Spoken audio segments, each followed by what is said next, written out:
What's up mga best? Welcome back to my channel. I'm Mark D. So today's vlog mga best, check natin itong Clash R150 ng Euro Motors. Nandito tayo ngayon sa SYM Baliwag branch mga best. So check natin to. At gusto kong i-share sa inyo, ngayon lang ulit tayo nakabalik sa pagbablog ng mga motor. At gusto kong i-share sa inyo eto na nakita natin. So naghahanap tayo ng mga bagong motor ngayon na gusto ko ipakita sa inyo. Nagaling ako sa Wheeltech kanina, no, pero hindi tayo pinagbigyan na mag-vlog. Marami sana silang bagong motor na gusto ko ipakita sa inyo. Kaso ayun, hindi tayo pinayagan. Pero nagpunta tayo ngayon dito sa may SYM Baliwag branch at nakita natin tong Clash R150. So hinihintay ko rin yung crew sim. Check natin sa ibang branch kung merong crew sim. Pero unahin na muna natin to mga best. So huwag natin patagalin. Check na natin tong motor na to. Check it out.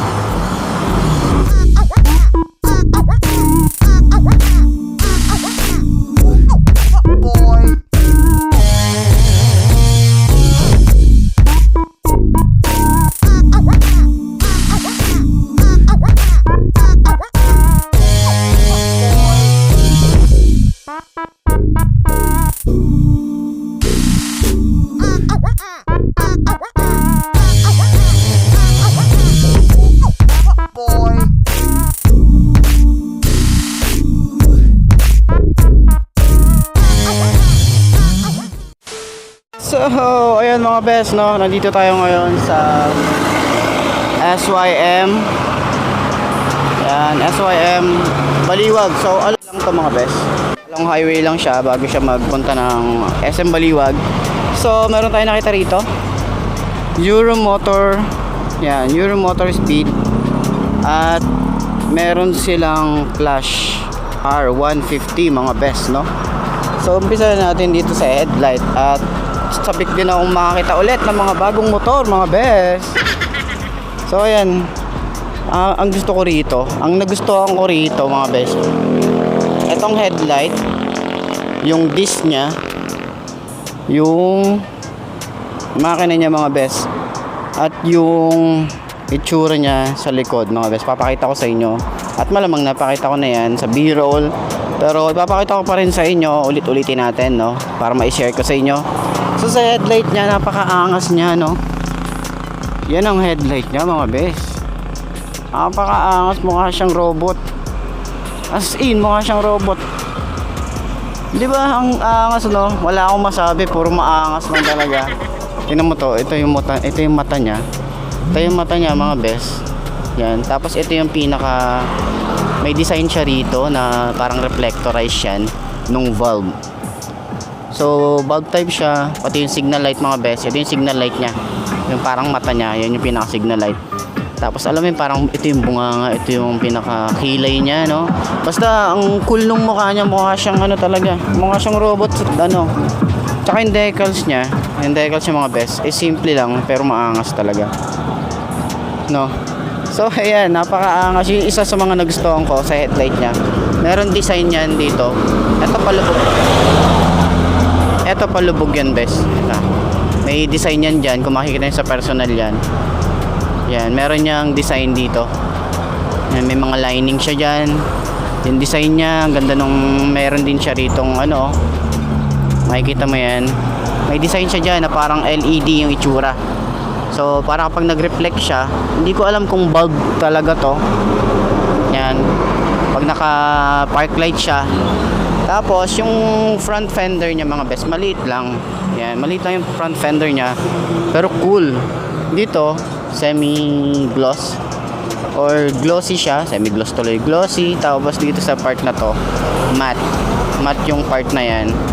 At pag tiningnan niyo sa dulo, merong dito. Yan, merong goma para sa protection or mudguard na rin siya. Pero goma siya mga best. Ang concern ko lang dito, tumatama siya sa gulong mga best, no. So ayan yung disc nya. Ang cool nung disc nya mga best, kakaiba. Ang laki. Tapos naka mugs din. Yan, maganda rin yung itsura ng mugs. Naka telescopic fork. Yan, naka telescopic fork mga best. Maliit yung caliper niya. Yan yun. Tapos yung size nito, 80 by 90 by 17 mga best. So, okay na okay. Euro 3 na din pala to. At hindi ko alam kung air-cooled to or oil-cooled. Malamang air-cooled to. So, ayan. Telescopic fork mga best. Tapos dito sa part na to, yan. May pagka ano siya eh. May pagka radar din yung itsura niya eh. No? May mga lining dyan mga best, polish or glossy na tinatawag. So merong design dito, yan. So open yan para sa makina at singawan din mga best. Dito glossy, dito sa part na to glossy, pero pagdating mo rito mga best, ito sa part na to matte na yan, matte. Ayan, ito yung rear brake pedal niya. Yan, ganyan itsura niya, no? Tapos sa footrest naman para sa rider, goma to, malaki yung tapakan niya, tsaka makapal yung goma niya. Ito rin yung niya, yung kickstarter. Yung itsura ng kickstarter. Yan. Tapos pinaka-tambucho niya mga best. Ayan, mahaba yung tambucho niya. Tapos yung footrest naman para sa angkas. Napi-flip to. Ayan. Tsaka bakal siya, bakal or alloy. May alloy siya rito. Ayan. So ito hindi to napi-flip mga best ha. Tapos isa sa mga nagustuhan ko yung makina niya. Maganda yung combination niya, may gold, black and red. No? Ayan, dito sa part na to may mga lining yan diyan. Tapos yung itsura nito, kung makikita nyo tong flash na to, pag ganun yan, pa ilalim. Diba, ang galing nung niya. Dito, meron parang siyang may pagka carbon fiber yung plastic nito. Tsaka mukhang maganda yung plastic niya. Ang ganda ng itsura, mga best. So, walang cover yung exhaust niya mga best, pero okay lang, malayo din naman yung footrest niya dun sa angkas eh, diba? So ayan, naka single head shifter siya mga best. Ito yung pinaka makina niya, ayan. So Euro 3 na din to, CDI, ayan CDI. Hindi ko alam kung anong makina niya, kung timing chain. So mukhang timing chain siya. Ayan, may Euro dito sa part na to dahil Euro Motors ang gumawa nito. Naka single head shifter, yung footrest niya makapal, yung goma. So sa lining niya, makikita nyo naman, same din yung sa kabila. At meron na din siyang center stand, tsaka side stand mga best. So yung cover ng chain ay may pagka carbon fiber na rin yung plastic niya. At medyo malambot lang yung plastic, no? Yan, medyo malambot lang yung plastic. Malaki yung sprocket niya. Ang sprocket size ay 4060. Yan. Yung swing arm, yan, ordinary lang din naman yung swing arm niya. At may protection siya ng bolt na ganito. Yan. So astig na ito, no? Ngayon ko lang to nakita. So hindi ko alam kung bago to ngayon, pero mukhang bago to ngayon 2020. So ang size ng gulong sa likod ay 100 by 80 by 17. So naka disc brake sa likod mga best, naka mugs din. So yung mugs niya may lining na nakulay pula. May lining na pula, no? So mukhang din yung stock tires niya ay Yuan Ching. Hindi ko alam yung na yan, hindi ko alam yung brand na yan. Pero ito yung pinaka stock tires na meron siya. So dito sa side na to mga best ay may pagka carbon fiber hanggang rear fender. No, medyo malambot lang pero maangas tingnan mga best, maangas siyang tingnan. So yung taillight na bulb type, tsaka parang may LED. Ayun, may LED dito sa taillight niya, meron siyang LED. Tapos may reflectorize. Ayan, yung lagayan ng plate. So yung grab bar niya mga best, yan. Yung pinaka grab bar niya glossy. na may pagka glitters yung datingan niya. Makikita nyo, ayan o. Makikita nyo yan.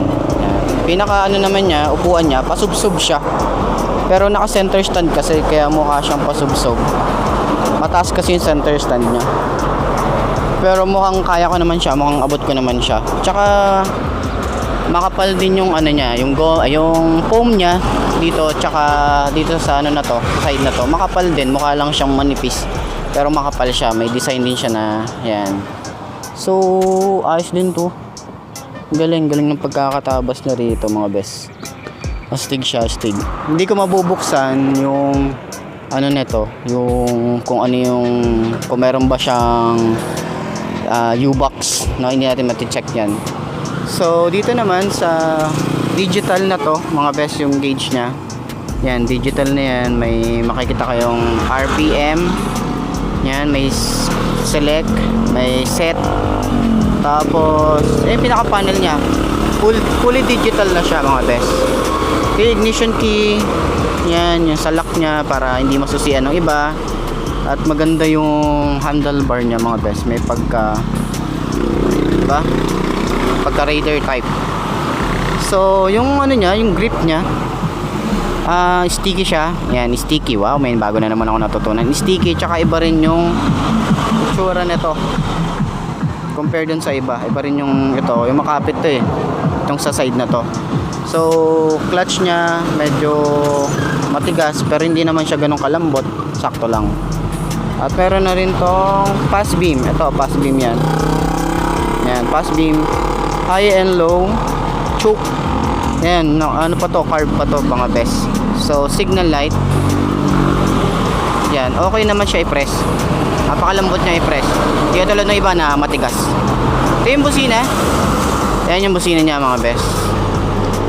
Dito naman sa side na to, mukhang maganda yung pula na to. Yung kill switch engine, ito yung park light tsaka headlight. So malambot siyang ano, i-press. Electric starter mga best. At yung front brake, napakalambot. Yung throttle niya, yung grip niya, sabi ko sa inyo, sticky siya, no? Tsaka malalim yung ano niya, malalim yung throttle niya. Yan, malalim yung throttle. So meron dito Euro 3 na nakalagay. Maganda yung body niya. Ito yung isa pa sa mga nagustuhan ko, yung body niya rito. So may mga bolts yun dyan. Medyo may pagka carbon fiber na yung plastic niya mga best. At ang angas nung itsura nung ano niya. Ang angas nung itsura nung kabuuan niya mga best.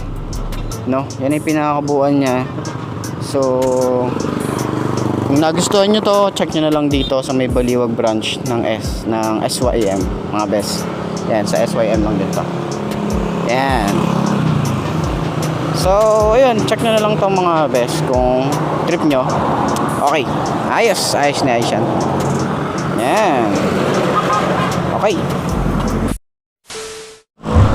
So mga best, no, eto na ba ang motor na sa'yo? Kung ito na nga ay markahan mo na yan at mag-subscribe ka na sa aking YouTube channel mga beso. Salamat sa suporta nyo, salamat sa inyo at sa walang sawang suporta na binibigay nyo araw-araw mga bes. So hanggang dito na lang. I'm Mark D. Ciao.